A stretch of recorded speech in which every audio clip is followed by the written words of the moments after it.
प्रस्ताव पाठवलेला ऑलरेडी केंद्राला परवानगीसाठी। मग तुम्ही इथं उत्तर देताय की नाही म्हणून या ठिकाणी ते दुसऱ्या बाजूला तुमचा दुटप्पेपणा चालू आहे। मग केंद्राला प्रस्ताव कशासाठी तुम्ही पाठवला? तो केंद्राचा प्रस्ताव तुम्ही मागे घेणार त्या ठिकाणी आहात का? आणि हा मोनार्क नावाच्या कंपनीने 9 महिन्यात हा प्रस्ताव तयार केला। हे काय जावई आहे मोनार्क कंपनी तुमची? समृद्धीमध्ये सुद्धा याच कंपनीने वाटोळा लावलं या महाराष्ट्राचं, आता सुद्धा लावलं। तुम्ही ज्याचा उल्लेख केला 2023 ला घोषणा झाली, त्यानंतर 9 महिने याचा अलाइनमेंट आणि सगळ्या चर्चा झाल्या। 1 महिन्यामध्ये रेखांकन आखणी कशी होते 1 महिन्यात?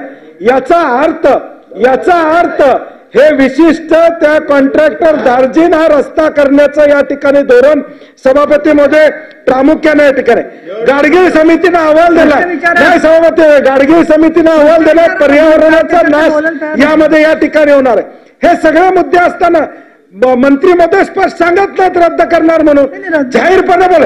11 लोकसभेचा फटका बसलाय, अजून तुम्हाला फटका घ्यायचा असला तर घ्या या रस्ता करून शक्तीपीठचा।